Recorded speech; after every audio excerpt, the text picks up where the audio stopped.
in many ways, the movement of legacy media to the left and the abandonment of, I think, the objectivity principle of journalism forced or compelled this competitive innovation that is this alternative right-of-center information network and ultimately discredited legacy media and, you could say, contributed to Donald Trump's first and second victories. Before we continue, please help the algorithm boost our reporting that asks the questions others won't by liking this video, clicking subscribe, and turning on all notifications. Thanks for supporting the Daily Signal. Now back to the video.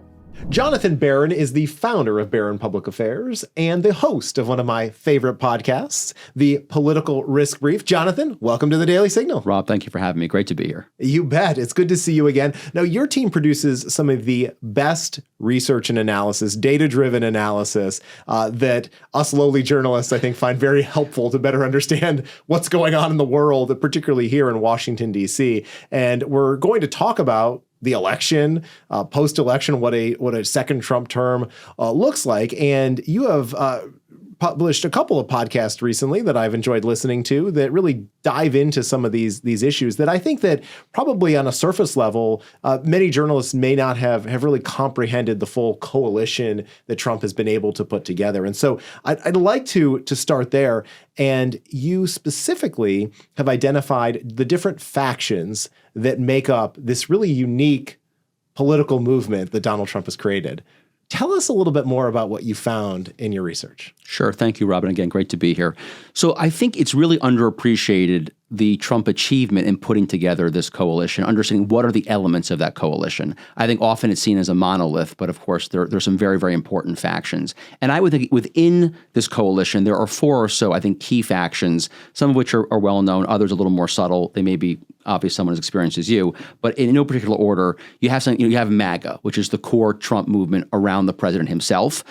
Then you have Ultra MAGA, which think of as Trump plus Trumpism, right? So it's Trump as an indispensable critical figure in the conservative movement, but attached to a very specific or ambitious policy agenda. So that would be Ultra MAGA. Then you've got the New Right, which is sort of Trumpism, but within the debate of the conservative movement. And then you have America First, which is, again, Trumpism focused outside of the conservative movement, right, against the left. And so these four factions, among some others, but these I think are the four principal ones, are trying to figure out how we're going to live together in a second Trump administration, how we work together to achieve common goals. Does Trump put his, does he have a favorite among the different factions, or are they each trying to, in their own unique ways, get leverage with him to maybe get their people in positions of power or get their policies enacted? I think that latter point is exactly right, that I think that he understands the value of each of these constituencies.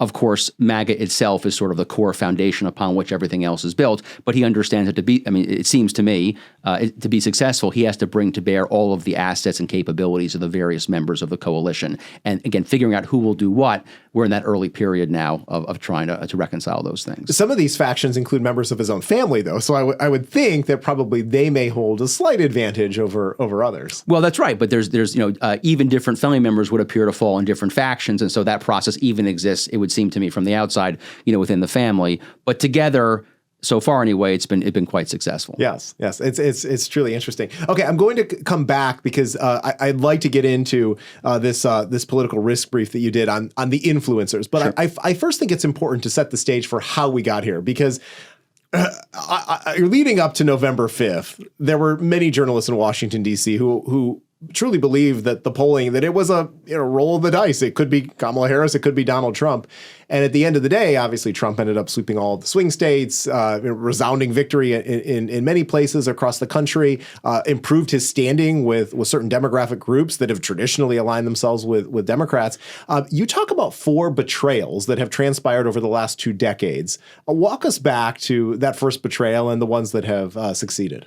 So if we think about this first quarter of the 21st century in American life, it really has been defined by these, as you mentioned, 4 betrayals.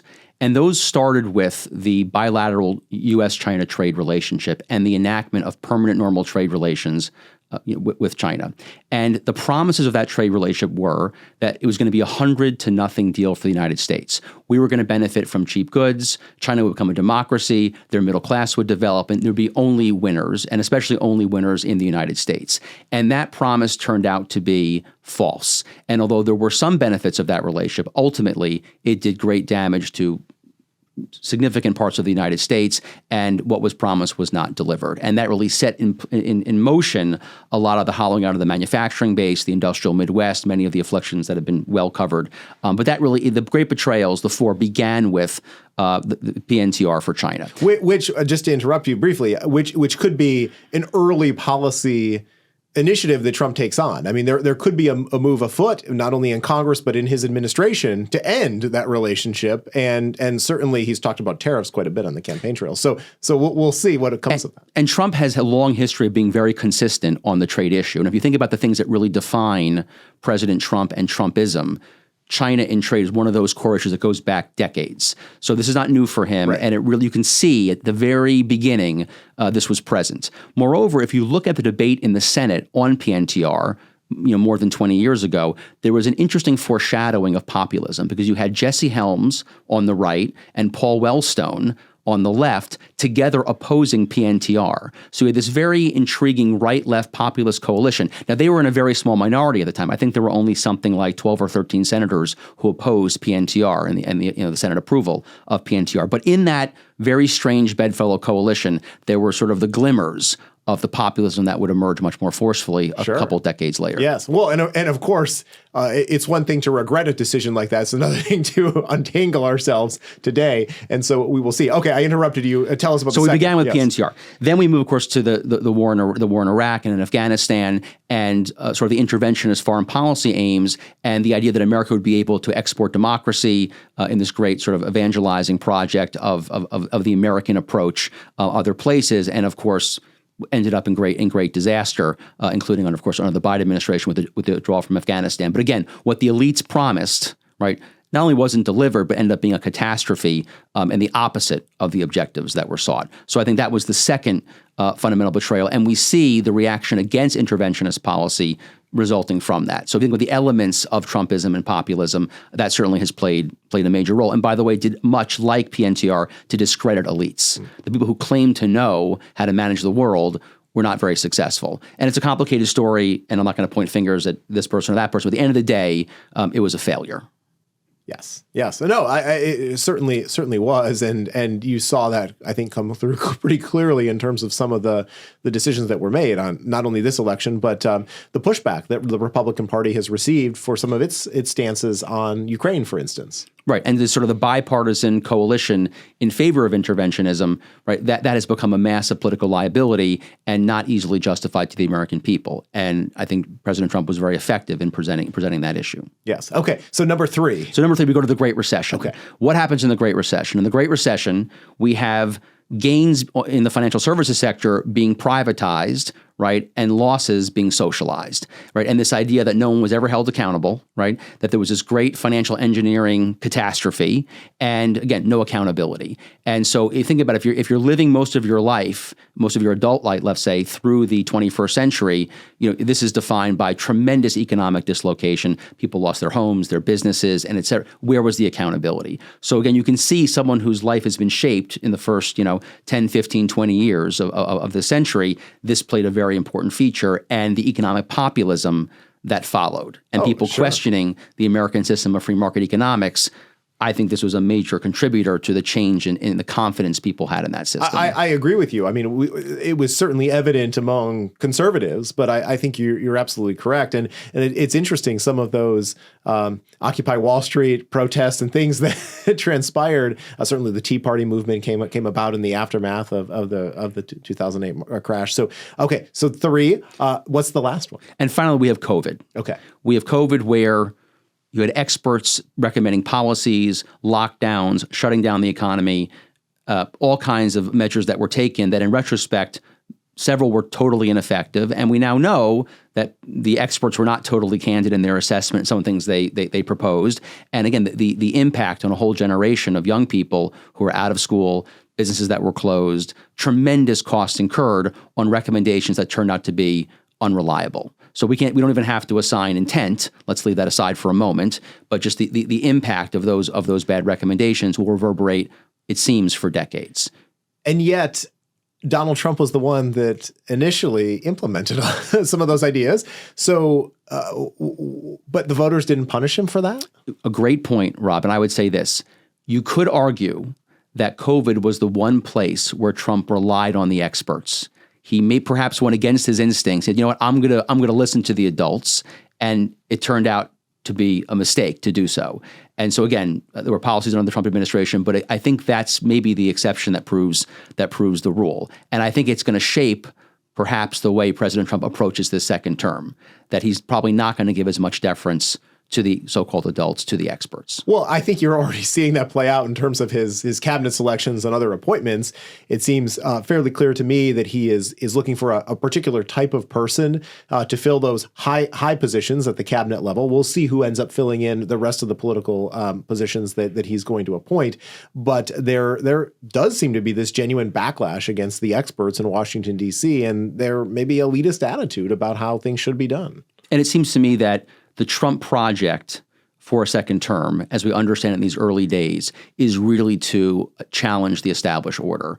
And it's in some way to hold the established order accountable for the four betrayals that have defined the first quarter of the century. Absolutely. Okay, so we have the four betrayals.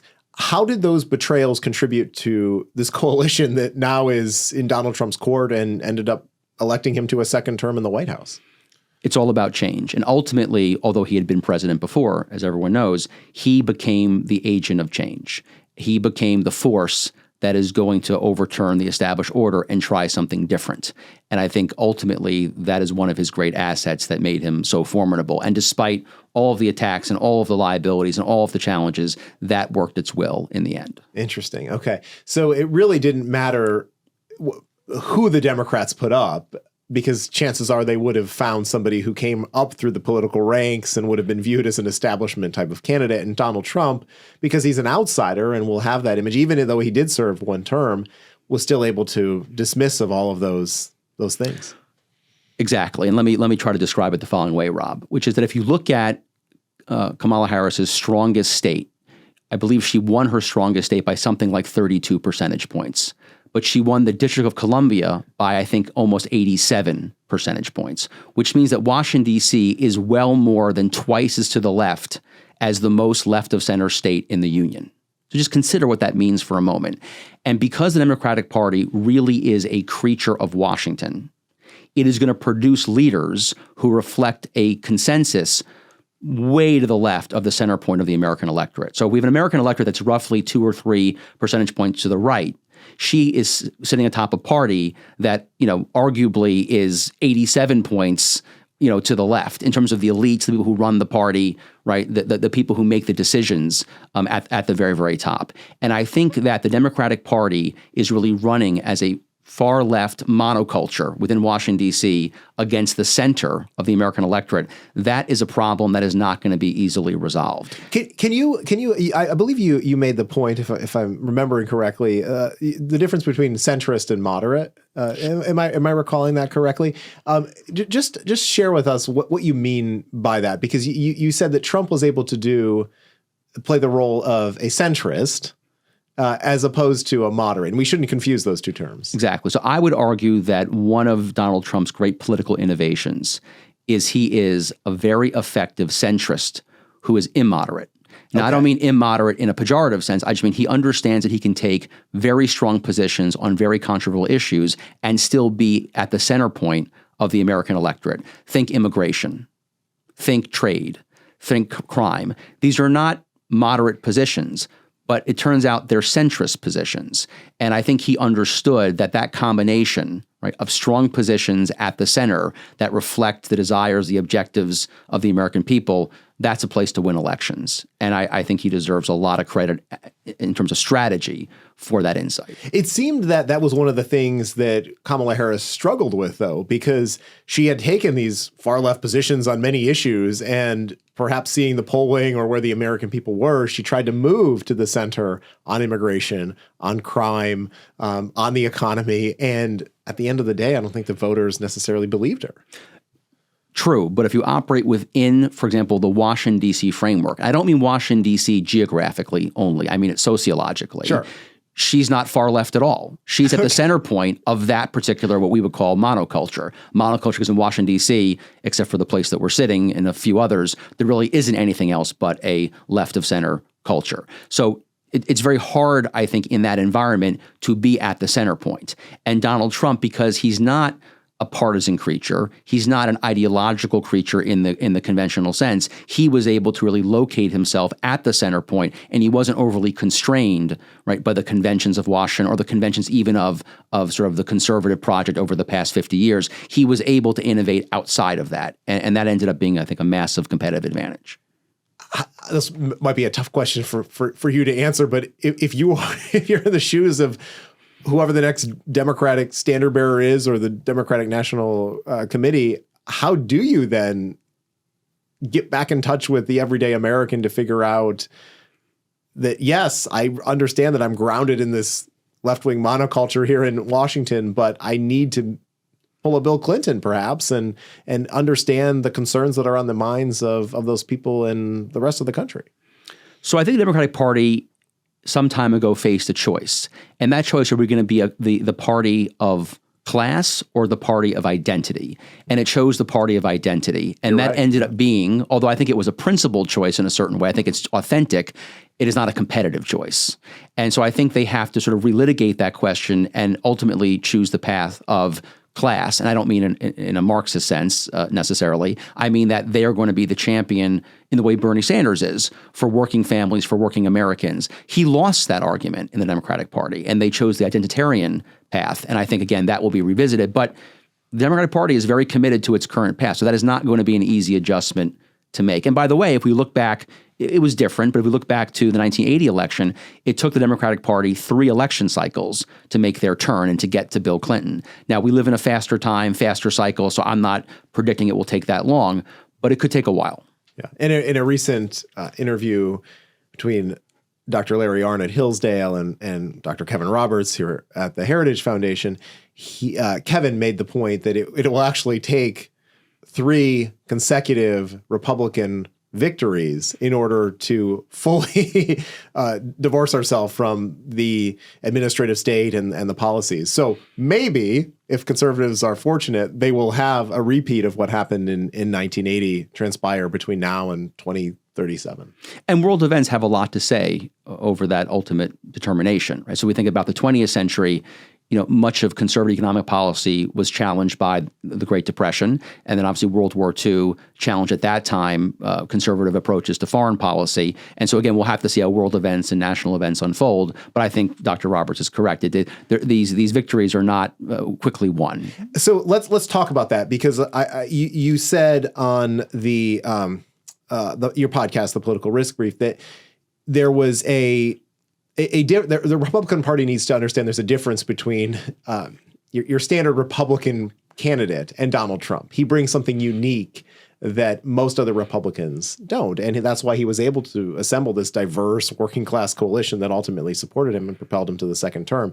And so why shouldn't the Republican Party be cocky right now?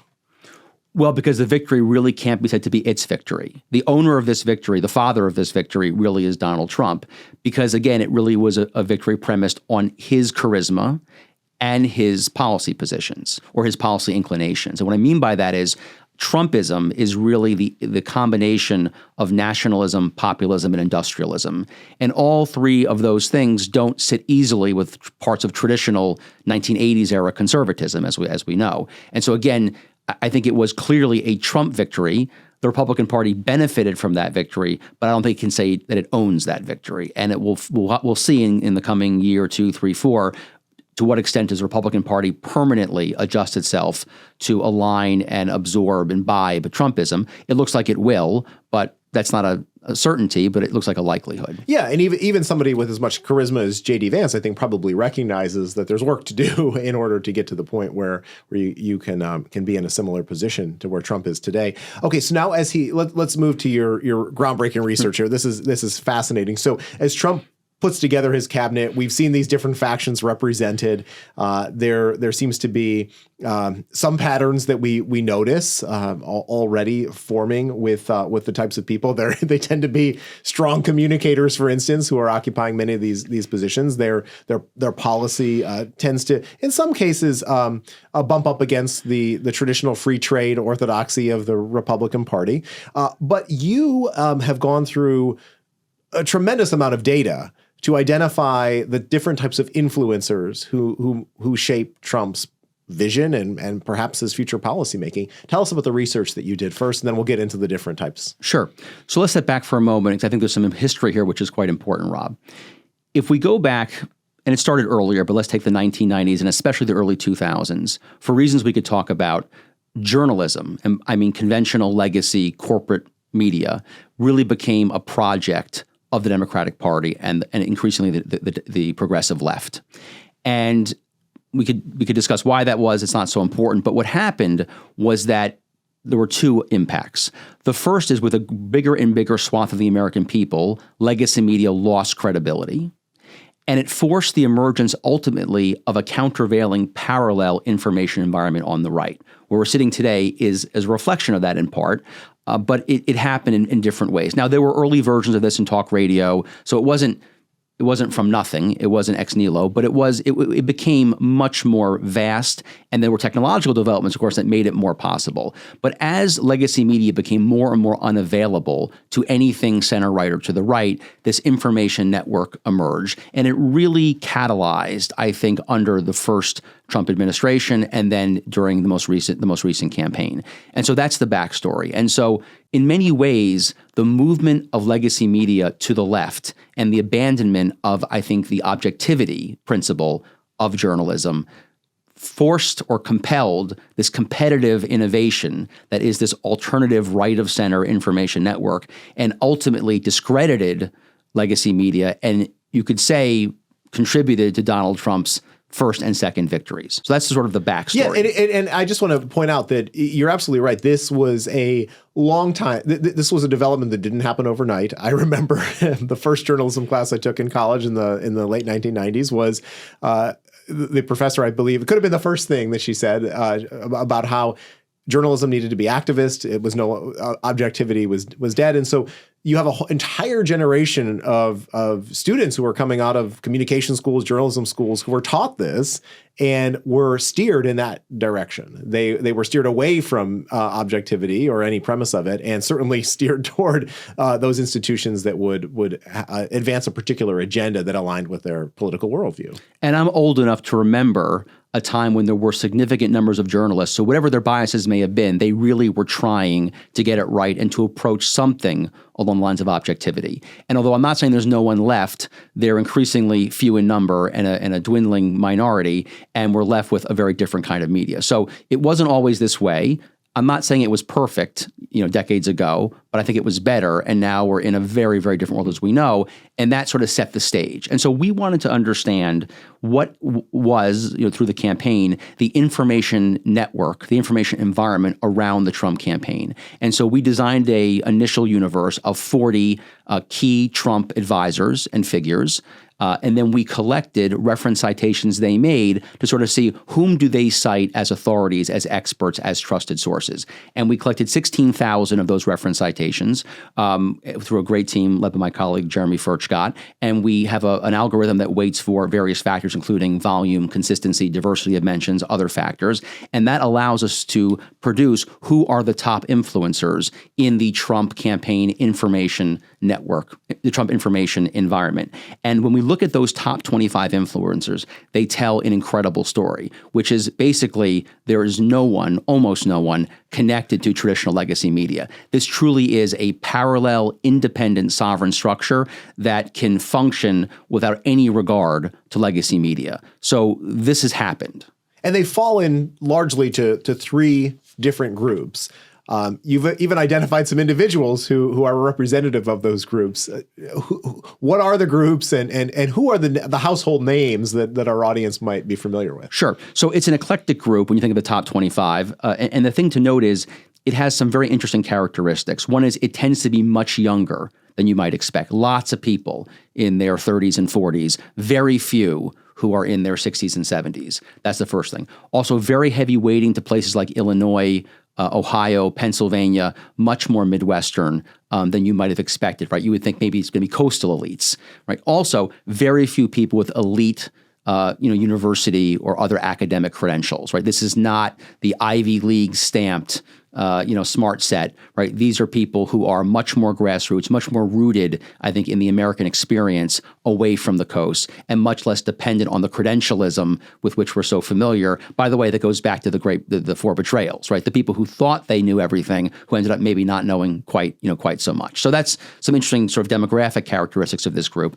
We sort of see three general groupings within these most prominent influencers within the Trump campaign environment. One is the amplifiers. These people who really have platforms that allow them to disseminate views and messages. Obviously, these are going to be conservative views and messages. And someone like a Summer Lane, the editor-in-chief of Right Revolution News, associate editor at RSB Network, prolific novelist turned political commentator, not someone that if we went to the networks, we asked, they probably aren't very familiar with her, right? But yet a massive following. But a massive influence, a massive imprint and impact within the Trump information environment. So you see this combination of importance, but no connection to legacy media. And by the way, that lack of connection allows this alternate parallel structure to be sovereign, right? To be independent, to not really be answerable to more establishment elite forces. And again, that gap, right, protects them from being compromised. So I think that's a very an obvious but important trait. The second category would be the specialists. Classic here would be Bill Malugin, right, of Fox News, who really brought the border issue to fore with his original reporting. Very effective. Again, better known, but again, someone who's willing to cover an issue that if you ask legacy media outlets isn't even a problem. And I should mention on a couple things, including immigration and I think Biden's health condition. The legacy media told the American people nothing to see here. Right? There's no problem with the border. President Biden is healthier than ever. His aptitude is stronger than ever. And we know both those things ended up being untrue on the border. I think it's obvious. But then, of course, Vice President Harris wouldn't have been made the candidate otherwise. And so, again, you have a figure like Bill Malugin who took, I think, a counter trend position, ended up being right. And again, very, very influential within this Trump information environment. So these specialists, in his case, as I mentioned, immigration on the border. And then finally, you have the mavericks, someone like a Clay Travis, right? Talk radio host, got his start sort of in popular culture. Not someone, again, at all connected with legacy conventional media, but ends up being very, very influential as sort of this countervailing voice on the right. So again, we think about these folks, these amplifiers, these specialists, these mavericks. These are the kinds of people who matter in this Trump information environment. They certainly do, and there's no doubt in my mind that they had a significant influence on the outcome of the election in terms of the ability to bypass the gatekeepers in the traditional legacy media. My question is, how effective will they be when we get to the policymaking? So everyone talks about the first year of the Trump administration being the most critical because we know that as soon as you hit 2026, everybody on Capitol Hill will be focused on their reelection and things of that nature. Do you think that they will be, he'll have more success this time around? Remember, it was a bit slow out of the gate in 2017 with this network of influencers helping him advance the policy ideas and driving the debates in a way that would be more suitable than what you'd expect from legacy media, for instance. So I think it will be very important. One interesting aspect will be the following, Rob, I think, which is that because these influencers tend to operate on smaller platforms as entrepreneurs. These are entrepreneurs, right? These are really small business creators. These are people who have innovated themselves in their own brands, their own entities. They have a different relationship with President Trump than, for example, the New York Times and Bill Clinton. So I think that President Trump will have a lot of say in signaling to this network, but the network can also signal back. So there'll be this interesting mediation. I think clearly, as we sit here today, President Trump stands astride the right of center complex. with an incredible position. But over time, the network will signal back things that make them happy, things that make them unhappy. And again, there'll be a negotiation that will go on. But it'll be very different than, the publisher of the Washington Post, dealing with a Democratic president. It's not going to look that way. It's going to look very different. I think it'll be different too. I was a reporter at Human Events at the time when George W. Bush selected Harriet Miers for the Supreme Court, and you'll remember the conservative pushback and ultimately his decision to withdraw her nomination and pick Samuel Alito instead, who was ultimately confirmed. I wonder if that would be effective with the Trump. Would Trump, Bush caved under the pressure? Would Trump have this group? Maybe the group would be divided, but it'll be interesting to see as these policy debates do play out how things end up happening. I think that there are social issues, there are probably foreign policy issues. We talked about the trade issue earlier. I mean, any number of these could divide these influencers in certain ways, and if Trump's charisma and sway will have the same effect that it seems to have had prior to the election. The key thing to watch for will be where a strong majority of these top influencers are united on a position or issue opposite President Trump.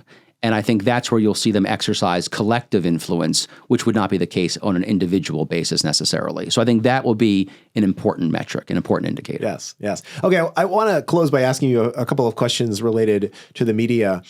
Certainly, a tremendous amount of money was spent on advertising. You founded a public affairs firm and you do a lot of work in the space of messaging.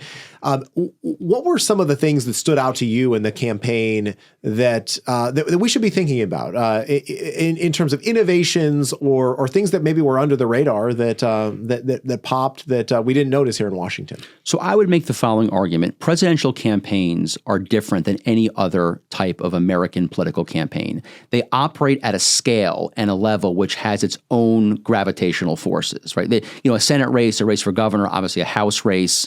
They are small enough where advertising plays, I think, a very powerful role. But the presidential level, you're dealing with cultural and symbolic and metaphorical forces that are totally different. And I think ultimately Trump won that. You could call it the memes war, right? He won that in terms of the symbols, all of the metaphor of the campaign. He was able at the end to really dominate that. And I think I think advertising played a role, and there was targeting, and that has a place in a campaign. But at the end of the day, he was consistently able to dominate the thematic level of the campaign, and he understood how to take up the oxygen.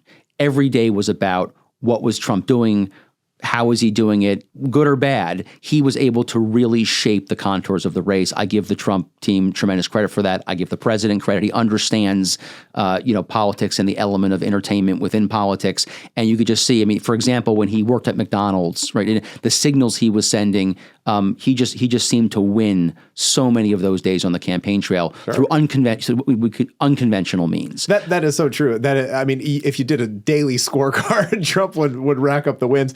And even when the news was not necessarily favorable, he found a way to distract the news media, the traditional legacy news media, in ways that they would quickly move on from the negative news to cover the next thing that Trump was able to do.